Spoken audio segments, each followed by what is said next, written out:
आपको 1983 का cricket world cup तो याद होगा, जब इंडिया ने पहली बार जीता क्रिकेट में वर्ल्ड कप, और उस टाइम हमारे कप्तान थे कपिल देव।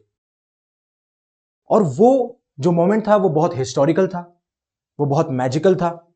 जिस तरीके से आप पिक्चर में देख पा रहे हैं कि कपिल देव जो हैं वो वर्ल्ड कप की ट्रॉफी को लिफ्ट कर रहे हैं। बट सबसे जरूरी बात यह थी कि इस इवेंट से पहले, जब तक हम वर्ल्ड कप को जीते नहीं थे, उससे पहले इंडिया को एक सीरियस क्रिकेटिंग नेशन नहीं माना जाता था, या आप बोल सकते हो कंसिडर नहीं किया जाता था। बट इस इवेंट के बाद में हमें एक सीरियस क्रिकेटिंग नेशन मानने भी लगे बाकी नेशंस, और इंडियन क्रिकेट को वर्ल्ड मैप में भी जगह मिली, ग्लोबल लेवल पे भी रिकॉग्निशन मिली, जो उस टाइम पे जो नेशंस क्रिकेट खेला करते थे। और ऐसा ही कुछ मोमेंट हमें अभी देखने को मिल रहा है, जब इंडियन मेंस टीम हो या फिर इंडियन वुमेन्स टीम हो, जिन्होंने अभी चेस ओलंपियाड में अपने अपनी रेस्पेक्टिव कैटेगरीज में मेडल जीते, और वो भी गोल्ड मेडल। और ये जो ऑर्गेनाइजेशन है जिसने ये कंडक्ट करवाए चेस इवेंट्स, वो है FIDE, जिसे हम इंटरनेशनल चेस फेडरेशन या वर्ल्ड चेस फेडरेशन भी कहते हैं। और इनका ये 45th सेशन था, या बोल सकते हो 45th चेस इवेंट था, जहां पे इंडिया की, चाहे वो मेंस टीम हो या वुमेन्स टीम हो, उन्होंने चेस ओलंपियाड में गोल्ड मेडल हासिल किया। हमारे लिए ये सिग्निफिकेंट क्यों है? क्योंकि जब से ये इवेंट्स चालू हुए हैं, ये इवेंट्स कंडक्ट करवाने लगे हैं इस ऑर्गेनाइजेशन के द्वारा, जब से हम एक बार भी गोल्ड मेडल नहीं जीत पाए हैं जब हम ऑफलाइन ओलंपियाड की बात करते हैं। तो हाँ, हमने ओलंपियाड ऑनलाइन भी जीते हैं, काफी ट्रॉफीज भी जीती हैं, बट जो इस ऑर्गेनाइजेशन के द्वारा जितने भी इवेंट करवाए गए चेस ओलंपियाड, उनकी जो जर्नी है वो है 96 ईयर लॉन्ग। इस 96 ईयर लॉन्ग जर्नी में हम एक बार भी ऑफलाइन ओलंपियाड नहीं जीत पाए हैं। इसलिए हमारे लिए सिग्निफिकेंट हो जाता है। जिस तरीके से इंडिया जब क्रिकेट वर्ल्ड कप जीता और उसको ग्लोबल रिकॉग्निशन मिला, साथ साथ में वर्ल्ड मैप पे इंडियन क्रिकेट को प्लेस किया, उसी तरीके से यह माना जा रहा है कि अब इंडियन चेस जो है उसके लिए एक रिवॉल्यूशनरी पीरियड है, क्योंकि अब इंडियन चेस भी जो है वो ग्लोबल लेवल पे रिकॉग्नाइज होगा। इंडिया को एज अ सीरियस कंटेंडर बोल लीजिए, या as a serious chess nation consider किया जाएगा। और इसी वजह से इस मोमेंट को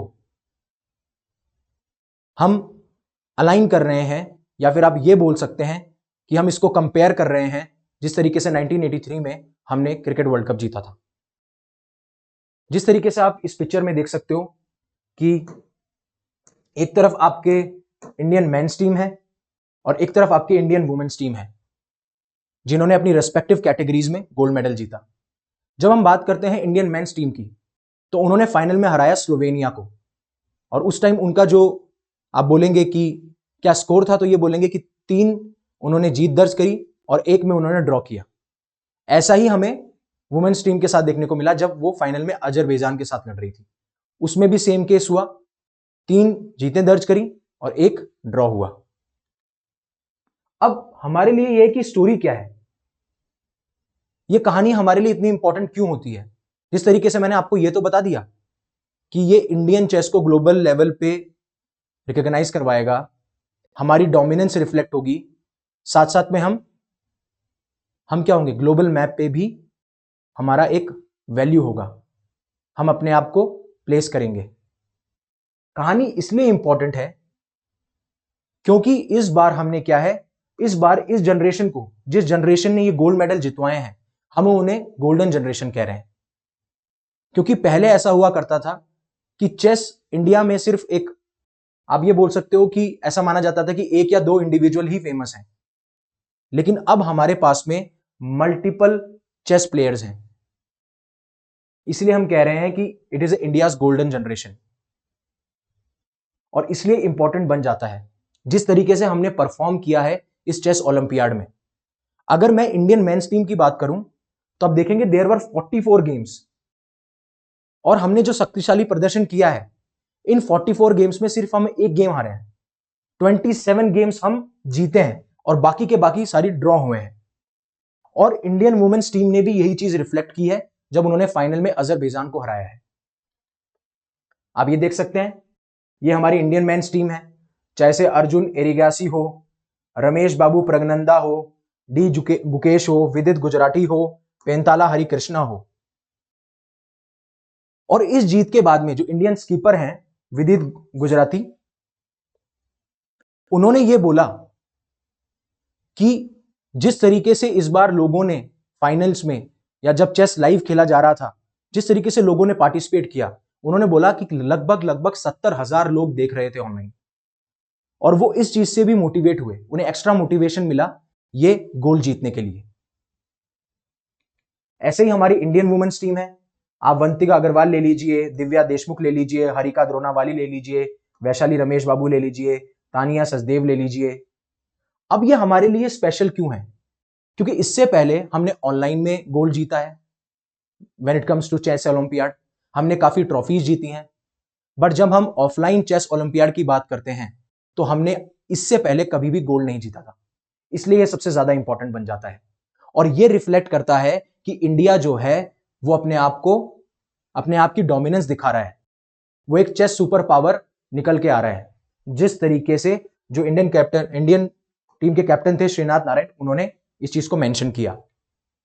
उन्होंने ये भी बोला कि this gold will remain special, क्योंकि ऐसा ही कुछ सिनेरियो 2022 में भी हुआ था जब हम बहुत करीब थे गोल्ड जीतने के, बट उज्बेकिस्तान के अंदर जब गेम चल रहा था अगेंस्ट उज्बेकिस्तान, तो किसी वजह से जो डी गुकेश थे उन्होंने क्या किया, ही फॉल्टर्ड एंड देन हमें ब्रॉन्ज के साथ में सेटल इन होना पड़ा। तो कहीं ना कहीं जो ये हमारी पुरानी हार थी वो भी हमें बहुत परेशान कर रही थी, और अब हमने उस परेशानी से निजात पा लिया है जिस तरीके से हमने इस बार के चेस ओलंपियाड में गोल्ड मेडल जीता।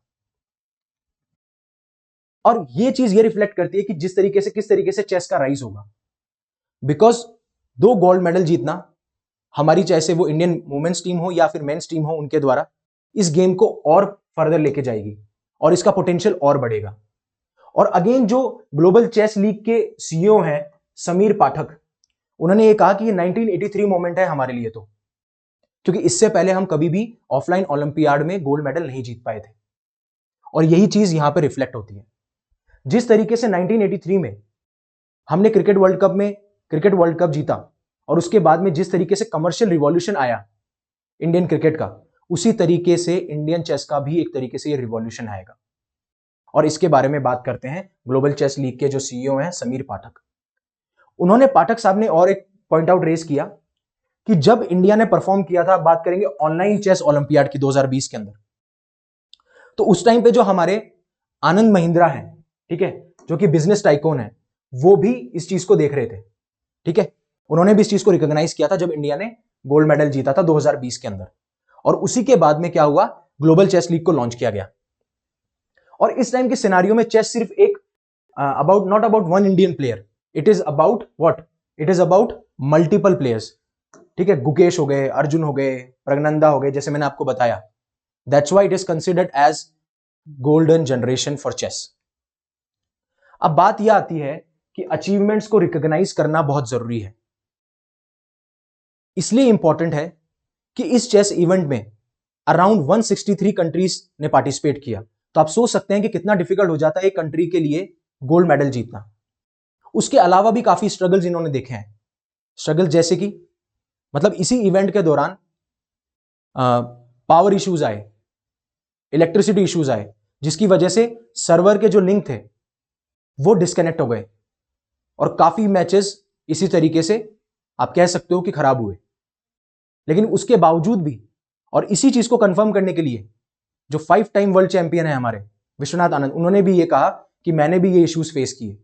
तो आप सोच सकते हो, एक तरफ तो बहुत सारी कंट्रीज भी पार्टिसिपेट कर रही हैं और साथ साथ में आपको ये इश्यूज भी देखने पड़ रहे हैं। और उसके अलावा एक और चीज ये निकल के आती है कि ये विन इसलिए भी इंपॉर्टेंट हो जाती है कि काफी बार ऐसा देखा गया है कि गवर्नमेंट ऑफ इंडिया की तरफ से चेस को हमेशा इग्नोर किया जाता है जब हम नेशनल अवार्ड्स की बात करते हैं तो। और उसका एग्जाम्पल भी दिया है, जिस तरीके से अब तक चेस को चेस के किसी भी प्लेयर को 2013 से कोई नेशनल अवार्ड नहीं मिला है। साथ साथ में किसी भी कोच को, जो कि द्रोणाचार्य कैटेगरी में आता है, 1996 से भी कोई अवार्ड नहीं मिला है। इसी तरीके से विदित बोलते हैं इस चीज को। विदित कहते हैं कि होप ये सिचुएशन चेंज हो, और मैं चाहता हूं कि ये परफॉर्मेंस जो है वो नजरअंदाज नहीं की जाए जिस तरीके से इसको पहले नजरअंदाज किया गया, क्योंकि इन्होंने बहुत डिफिकल्टी से ये टूर्नामेंट जीता है। और इस बार वो ये कहते हैं कि if it leads to growth in the sport in any way that is encouragement. अगर इस वजह से इस स्पोर्ट में ग्रोथ आती है नेशनल लेवल पे, इंटरनेशनल लेवल पे, तो वो बहुत प्रोत्साहित फील करेंगे। तो जिस तरीके से इंडिया ने गोल्ड मेडल जीते हैं इस ओलंपियाड में, वो ये शो करता है कि हम कैसे एक चेस नेशन ग्रो हो रहे हैं, और किस तरीके से आने वाले टाइम पे आप देखेंगे जिस तरीके का क्रेज आप क्रिकेट के लिए देखते हैं, वैसा ही क्रेज आपको इंडियन चेस के लिए भी देखने को मिलेगा जब ये ग्लोबल लेवल पे और कंट्रीज पार्टिसिपेट करेंगी, और साथ साथ में जो हमारा स्टेटस है वो भी बढ़ता जाएगा।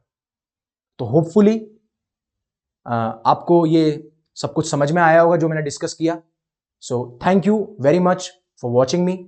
अगर आपको ये पसंद आए तो प्लीज लाइक कीजिए। अगर आपको लगता है कि जिस तरीके से ऐसे करंट अफेयर्स की अपडेट आपकी लाइफ में वैल्यू ऐड करती हैं, और आप चाहते हैं कि ये किसी और की लाइफ में भी वैल्यू ऐड करें, तो प्लीज इसे शेयर कीजिए, और ऐसे ही रेगुलर अपडेट्स के लिए आप सब्सक्राइब कीजिए। Thank you very much again for listening to me.